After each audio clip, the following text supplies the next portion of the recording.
శ్రీమాత్రే నమ. జై గురు దత్తాత్రేయ నమ.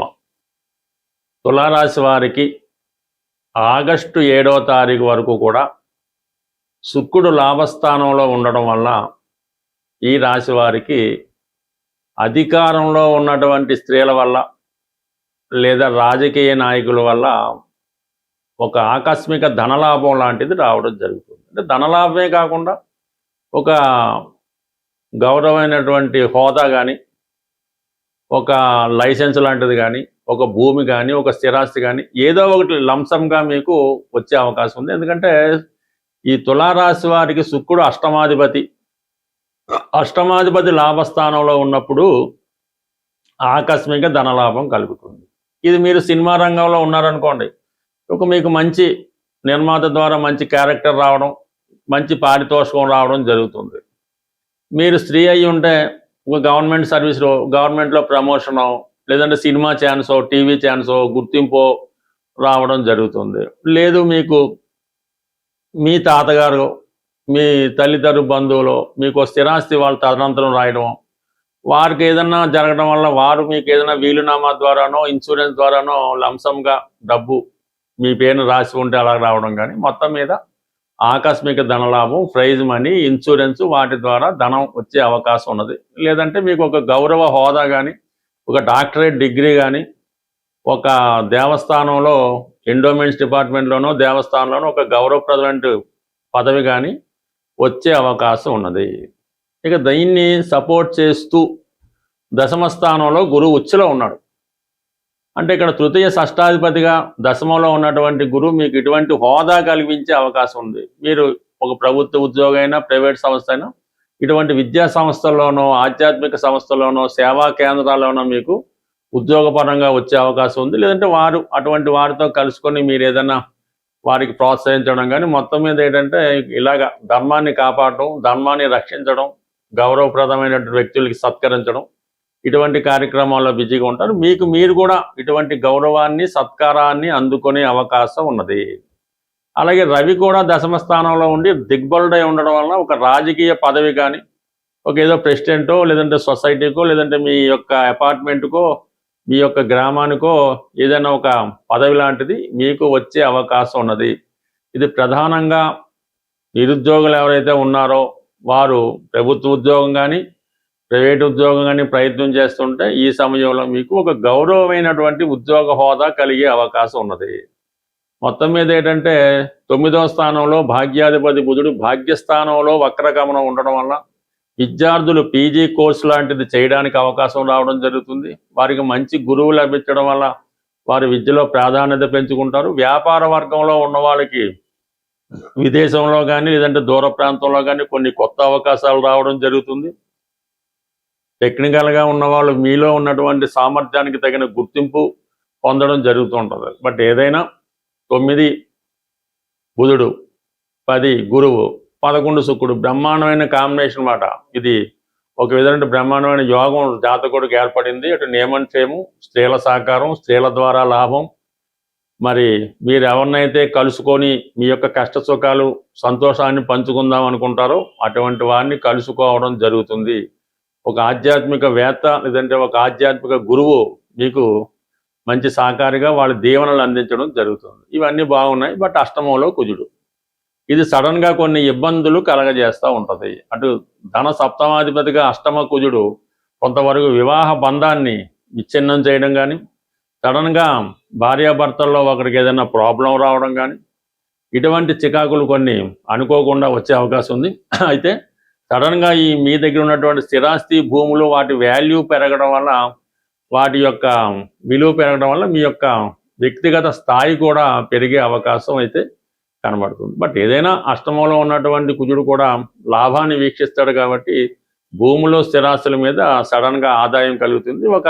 ఏదో ఒక సడన్ ఇన్కమ్ మాత్రం ఈ రాశి వారికి కంపల్సరీగా రావడం జరుగుతుంది. బట్ ఏదైనా గతంలో చెప్పినట్టు 5వ స్థానంలో ఉన్నటువంటి రాహు ఈ పగటి కళ్ళు, కాకుల లెక్కలు, లక్షలు, కోట్లు వస్తాయని అనుకోకుండా యథార్థంగా ఆలోచిస్తే బాగుంటుంది. బట్ ఏదైనా ఈజీ మనీ స్పెక్యులేషన్ మాత్రం 100% దూరంగా ఉండండి. ఈ విధంగా అదృష్టంగా వచ్చే ధనం ఈ విధంగా పోగొట్టుకునే అవకాశం ఉంటుంది. బట్ ఏదైనా శని 6వ స్థానంలో ఉండడం వల్ల మరి ఉద్యోగపరంగా కొన్ని నూతన ప్రయత్నాలు కూడా మీకు ఫలిస్తాయి. బట్ ఓవరాల్గా మన తులారాశి వారికి ఈ వారం 75 to 80% బలంగా ఉంది. తీవ్రమైన ఆర్థిక ఇబ్బందులతో ఇబ్బంది పడుతున్నవారు, అలాగే భార్య వలన కానీ స్త్రీల వలన కానీ, అంటే తల్లి వలన అక్క చెల్లెల వల్ల ఇబ్బందులు పడుతున్న వాళ్ళు, వారు కొంత కష్టమైన చాలా ఓర్పుతో ఈ ఆషాఢ మాసం జరుగుతుంది కాబట్టి ఇప్పుడు కానీ వీలైతే ఇప్పుడు, లేని పక్షంలో శ్రావణ మాసంలో కొల్హాపూర్ మహాలక్ష్మి అమ్మవారి ఆలయాన్ని సందర్శించవలసి ఉంటుంది. సందర్శించి అమ్మవారికి ఇక్కడ ఆనవాయిగా చీర, కొన్ని ఫ్లవర్సు, ఒక కొబ్బరికాయ ఇవి అమ్మవారికి ఇవ్వడం జరుగుతూ ఉంటుంది. అవి మీ స్థాయిని బట్టి ఈ తాలిబొట్టు, పసుపు అన్నిటితో పాటు అమ్మవారికి సమర్పించండి. అక్కడ వాళ్ళు మీకు మీరిచ్చిన కొబ్బరికాయని తిరిగి మీకు ఇవ్వడం జరుగుతూ ఉంటుంది. పీస్తో ఉన్నది ఇస్తారు.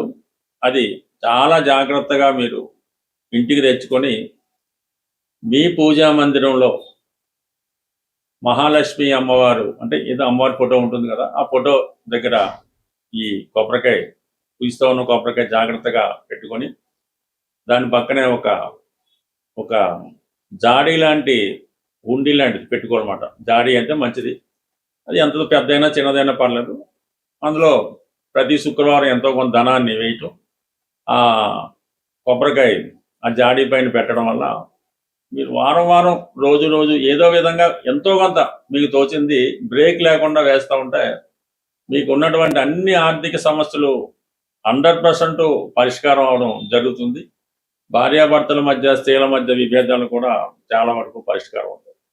అలాగే ఈ ఆషాఢ మాసంలో మీరు ఏ ప్రాంతంలో ఉన్నా మీ గ్రామ దేవత దేవాలయాన్ని దర్శించి మరడమ్మవారు, మావుళ్ళమ్మవారు కంప్లీట్గా అక్కడ ఆనవాయితీ ప్రకారం అమ్మవారికి చీరా, జాకెట్టు, పసుపు, కుంకాలు సమర్పించడం వల్ల కంప్లీట్గా మీలో ఉన్నటువంటి ఈ ఆర్థిక సమస్యలు, కుటుంబ సమస్యలు పరిష్కారం అవడం 100% ప్రాక్టికల్గా జరుగుతుంటాయి.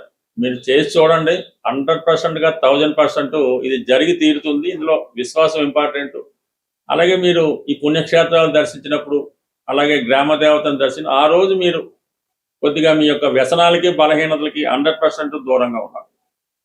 ఇక ప్రధానంగా జనరల్ స్పాసిబిలిటీ మామూలుగా జీవితంలో ప్రధానంగా ఎప్పుడూ చేస్తుంటే కొన్ని మీకు నిత్యం సౌభాగ్యాన్ని, ఆర్థికంగా మంచి స్థాయిని, మంచి ఆరోగ్యాన్ని ఇవ్వడం జరుగుతుంటుంది.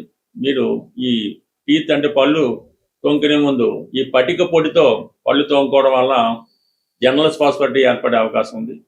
అలాగే కుదిరినప్పుడు ఆవుకి పచ్చగడ్డి అప్పుడు చక్కగా వీలైతే మీరే సేకరించి ఆవుకు పెట్టడం వల్ల కూడా మీకంటే ఇది రెండిటి వల్ల ఏంటంటే మీకు బుధుడు యాక్టివేట్ అవుతుంటాడు. బుధుడు ఎంత బలంగా ఉంటే ఈ యొక్క వ్యాపారం, ధనం, చదువు అంత అభివృద్ధికరంగా ఉంటుంది.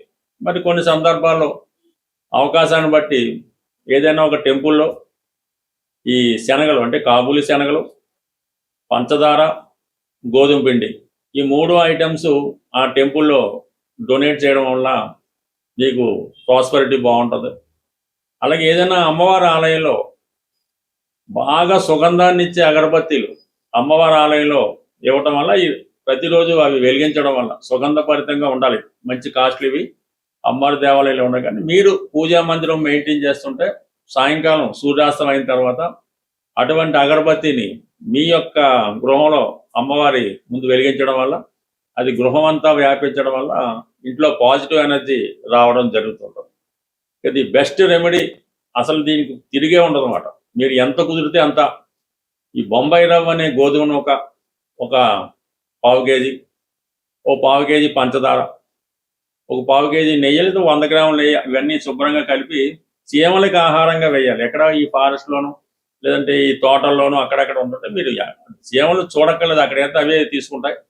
ఈ విధంగా ఇవి మీరు ఈ కొద్దిపాటి రెమెడీలు నిత్యం ఏదో ఒకటి చేయడం వల్ల వీలైతే మీకు చెరువులు అలాంటివి ఉంటే చేపలకి బిస్కెట్లు, చిన్న చిన్న బిస్కెట్ ముక్కలు ఆహారంగా వేయడం వల్ల కూడా ఈ మూగజీవులకి మీరు ఎంత తృప్తి చేయగలిగితే మరి మీకు అంత ప్రాస్పరిటీ వచ్చే అవకాశం ఉంటుంది. స్వస్తి.